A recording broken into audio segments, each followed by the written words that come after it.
Hello, hi, welcome back to my channel. চলো review করি। আমি যিশু চলে এলাম একটা নতুন কন্টেন্ট নিয়ে, নতুন একটা মুভি রিভিউ করতে।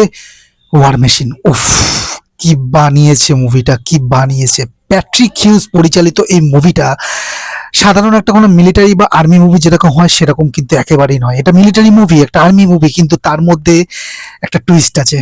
এলিয়েনের একটা জনরা এনে এটাতে এমন ভাবে ম্যাশ আপ করা হয়েছে চিত্রনাট্য, স্ক্রিন প্লে এবং অ্যাকশন দিয়ে, যে জাস্ট চুমু। ঠিক আছে, আমি অ্যাকশন থেকে পাগ লেগেছি, মাথা ঘুরে গেছে, মাথার মধ্যে আলু বোম ফেটে ফেটে গেছে। ঠিক আছে, তো এত ফ্যান্টাস্টিক অ্যাকশন হয়েছে, বহুদিন বাদে একটা অ্যাকশন দেখে বললাম যে না, একটা অ্যাকশন মুভি দেখেছি, মানে দারুণ হয়েছে, অ্যাকশন নেক্সট লেভেল চলে গেছে। তো কথা হবে যে ওয়ার মেশিন মুভিটাকে নিয়ে কেমন হলো ওভারঅল, তারই একটা রিভিউ দিতে চলো কথা হবে ওয়ার মেশিন। চলো রিভিউ করি।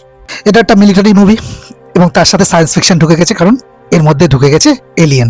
মুভিটির গল্প শুরু হয় একজন আর্মি রেঞ্জার রিক্রুট, যেটা অ্যালান রিডসন প্লে করছে, তাকেই ঘিরে, যার পরিচয় শুধু তার ক্যান্ডিডেট নম্বর 81 দিয়ে। এক কঠিন ট্রেনিং মিশনের শেষ পর্যায়ে সে এবং তার দল জঙ্গলের মধ্যে এক রহস্যময় এবং মারাত্মক কিলিং মেশিনের মুখোমুখি হয়। এরপর শুরু হয় বাঁচার লড়াই, মানুষ ভার্সেস এক উন্নত, অতি মানব, মানে মানব তো বলা যাবে না, অতি উন্নত ভিন গ্রহের প্রযুক্তির যুদ্ধ। অ্যালান রিডসনের দুর্দান্ত উপস্থিতি এখানে দারুণ লেগেছে। রিচার খ্যাত অ্যালান রিডসনকে সবাই চেনো তোমরা, এখানেও তার শক্তিশালী ফিজিক এবং সলিড পারফরমেন্স দিয়ে ফাটিয়ে দিয়েছেন। তিনি স্ক্রিন একেবারে খেয়ে নিয়েছেন। তার লোন উলফ ইমেজটা এই সার্ভাইভাল থ্রিলারের জন্য দারুণ সুইটেবল হয়েছে, দারুণ শ্যুট করেছে তাকে এই মুভিতে। মুভিটির অ্যাকশন কোরিওগ্রাফি বেশ টান, বিশেষ করে জঙ্গলের সেই দানবীয় মেশিনের সাথে লড়াইয়ের দৃশ্যগুলি এবং সেগুলোর ভিএফএক্স বেশ হাই কোয়ালিটি। এটি তোমাকে কিছুটা প্রেডিটর বা ট্রান্সফরমার্স এরকম একটা আমেজ দেবে, যারা ট্রান্সফরমার বা প্রেডিটর দেখেছো সেই রকম ধরনের একটা টাচ দেবে।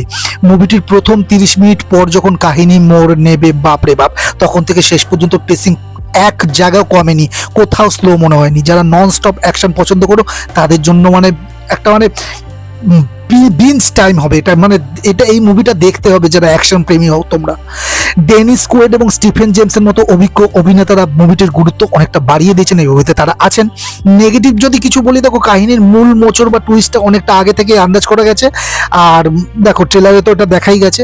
আর চিত্রনাট্যের নতুনত্বের চেয়ে পুরোনো ফর্মুলা, যেমন ট্রেনিং মিশন থেকে হঠাৎই বিপদে পড়া, একটু বেশি ব্যবহার করা হয়ে গেছে। আর কিছু কিছু জায়গায় সংলাপগুলো বেশ মানে নর্মাল এবং একঘেয়ে মনে হতে পারে, খুব একটা গভীরতা মুভিটিতে নেই। এটা মূলত একটা অ্যাকশন নির্ভর ছবি, অ্যাকশন দিয়ে এই মানে ডিরেক্টর খেলেছে এই মুভিতে।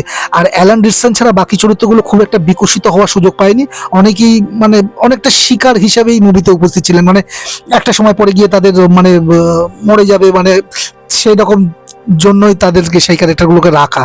আমি ফাইনাল বাড়ি যদি মুভিটা কিন্তু তুমি যদি গভীর কোনো জীবন দর্শন বা খুব জটিল কোনো প্লট না খুঁজে স্রেফ মানে একটা মানে দারুণ একটা বিনোদন, একটা entertain high voltage action movie দেখতে চাও, তো ওয়ার মেশিন ছেড়ো না, মানে এটা মিস করে যাবে না, এটা তোমাদের জন্য। এটা আধুনিক প্রযুক্তির সাথে পুরোনো আমলে অ্যাকশন মুভির একটা চমৎকার ফিউশন হয়েছে। আমি এই মুভিটাকে রেটিং করব 3.5 আউট অফ 5। এই মুভিটা এমনি কিন্তু নর্মাল মুভি, ঠিক আছে, কিন্তু অ্যাকশনের জন্য 1.5 স্টার বেশি পেয়ে গেছে। মানে যদি অ্যাকশনটা যদি বাদ হয়ে যেত, এলিয়েনওয়ালার যদি কনসেপ্টটা বাদ হয়ে যেত, তাহলে কিন্তু মুভিটার কিছু পড়ে থাকতো না। তো এই দুটো জিনিসকে এমনভাবে মেশা, আমি প্রথম থেকে বলছিলাম এই মুভিটা দেখে আমি এতটা এক্সাইটেড, মানে বুঝতেই পারছো। তো আমি মুভিটা দেখে মানে আমি মুভিটা দেখার সাথে সাথে কিন্তু রিভিউতে বসেছি এবং একটু লেট হয়ে গেছে, আমার প্রত্যেকবার লেট হয়। আমি খুব তাড়াতাড়ি চেষ্টা করবো যে তাড়াতাড়ি যে কন্টেন্টগুলো আসে সেই কন্টেন্টগুলো যাতে তাড়াতাড়ি তোমাদের আমি দিতে পারি এবং তোমরা সবার আগে রিভিউগুলো দেখতে পারো।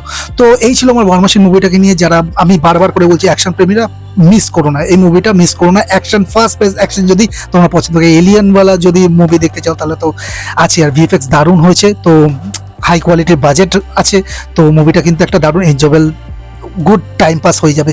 তো এই ছিল আমার ওয়ার মেশিন মুভিটাকে নিয়ে অল ওভার রিভিউ। যারা দেখে ফেলেছো তারা কমেন্টের মাধ্যমে আমাকে জানাতে পারো তোমাদের কেমন লেগেছে। এই ভিডিওটা যদি ভালো লাগে একটা লাইক শেয়ার করে দাও তোমার কাছের মানুষদের সাথে।